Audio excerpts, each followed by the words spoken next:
వ్యంగ్యంగా వ్యాఖ్యలు చేయటం సరైనది కాదు. ఇందాక మా మిత్రుడు చెప్పినట్టు ఈ పెట్రోలు డీజిల్ సమస్య వంటగదిలో కూడా ప్రవేశించిందని అనేక మేధావులు చెప్తూనే ఉన్నారు. ఇది ప్రపంచాన్నే కుదిపేస్తుంది.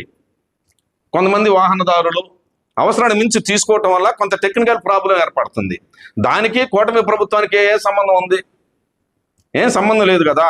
అయినప్పటికీ ప్రజలు ఇబ్బంది పడకుండా యుద్ధ ప్రాతిపదికన సత్వరమే కావలసిన అన్నింటికి కూటమి ప్రభుత్వం ఆ డీజిల్ విషయం కానీ, పెట్రోల్ విషయంలో, గ్యాస్ విషయంలో కానీ వర్క్ చేసుకుంటూనే పోతుంది. మరి వరకపూడి శాల ప్రాజెక్టు గురించి కూడా మీరు మాట్లాడారు. ఏమని? వరకపూడి శాల ప్రాజెక్టు సాధ్యపడేది కాదు అని. సాధ్యపడేది కాదు అన్నప్పుడు దాన్ని నేను పూర్తి చేస్తా, లేదనుకో రాజకీయ సన్యాసం చేస్తా, ఓట్లు అడగను అని మీరు ఎందుకు ప్రశ్నించినట్టు? ఆ ప్రశ్న మీదైతే సమాధానం కూడా మీరే చెప్పాలి, సాధ్యపడదని. కానీ గౌరవ శాసనసభ్యులు బ్రహ్మారెడ్డి గారు, గౌరవ పార్లమెంటు సభ్యులు శ్రీకృష్ణదేవరాయలు గారు సమయం తీసుకునేనా వరకపూడి శాల ప్రాజెక్టు పూర్తి చేస్తారు. ఆ నమ్మకం ప్రజల్లో బలంగా పాతుకుపోయింది. దాన్ని ఎవరు చెడిపివేయలేరు. మరి ఇంకొక విషయం, నేను దాదాపు 22-23 వేల పై చిలుకు ఇళ్ల స్థలాలు ఇచ్చాను, 3,000 పై చిలుకు లోన్లు, హౌసింగ్స్ లోన్ ఇచ్చాను అని మీరు అంటున్నారు. ఎవరికి ఇచ్చారు? ఎక్కడిచ్చారు? మాకు కలుగుతున్న సందేహం, ఎవరికి ఇచ్చారు? ఎక్కడిచ్చారు? మీరు ఇచ్చింది ఎవరికి? మీ అనుచర గణానికి, మీ పెట్టుబడిదారులకు, మీ శ్రీమంతులకు అనువైన చోట, నివాసానికి యోగ్యమైన చోట మీరిచ్చారు. మరి అణగారిన బడుగు బలహీన వర్గాల వారికి మీరు ఎక్కడిచ్చారు? మాలమాదిగ జాతులకు, ఎరుకుల, యానాది, చెంచు, లంబాడి జాతులకు, వడ్డెర, గౌడ, యాదవ్, రజక, ముస్లిం అణగారిన వర్గాల బీసీ సోదరులకు ఎక్కడ ఇచ్చావు? యాడో టౌన్లో ఊరి చివర తీసుకుపోయి ఇచ్చావు. డంపింగ్ యార్డ్ ప్రాంతాలు ఇచ్చావు. డంపింగ్ యార్డ్ అంటే ఏంటంటే అదొక మురికి ప్రాంతం.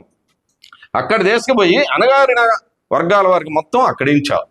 అక్కడ ఉండటానికి అవకాశం లేదు, అక్కడ మేము ఉండలేము అని మొరబెట్టుకున్నా మేము ఇల్లు నిర్మించి ఇస్తామని చెప్పి జగనన్న కాలనీ పేరుతో, లబ్ధిదారుల పేరుతో మీరే సిమెంటు, మీరే ఇసుక, మీరే రాడ్లు, ఆ టైంలో ప్రభుత్వ రంగం వచ్చిన రుణాలు మొత్తం మీరు, మీ అనుచర గణమే వాటిని పూర్తిగా స్కామ్ చేశారు. అది అందరికి తెలుసు, మీకు కూడా తెలుసు. ఆ టైంలో మీరు కూడా మీ నాయకుల్ని మందలించారన్న విషయం కూడా మాకు కూడా తెలుసు.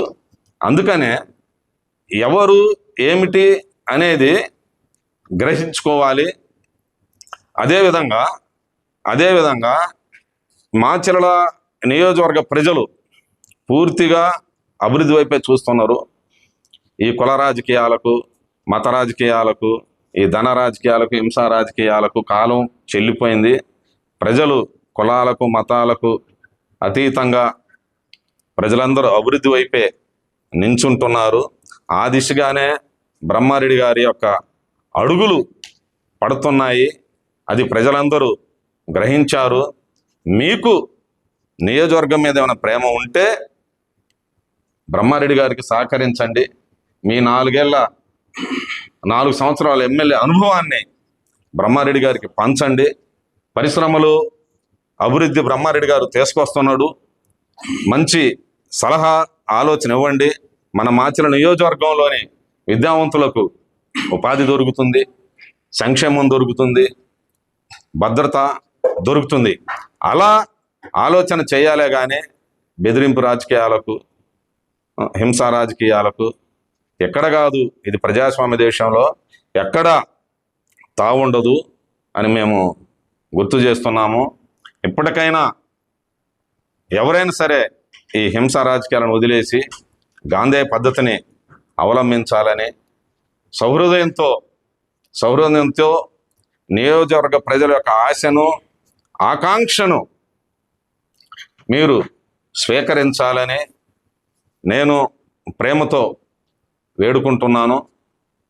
మరి ఈ సందర్భంగా మరి మాచర్ల నియోజకవర్గాన్ని అన్ని విధాలుగా అభివృద్ధి పరుస్తున్న బ్రహ్మారెడ్డి గారి వైపు ప్రజలు చూస్తున్నారు. గౌరవిస్తున్నారు. అంతేగాని విషబీజాలు నాటే ప్రయత్నం చేయొద్దని ఈ సందర్భంగా గుర్తు చేస్తూ ముగిస్తున్నాను. Thank you.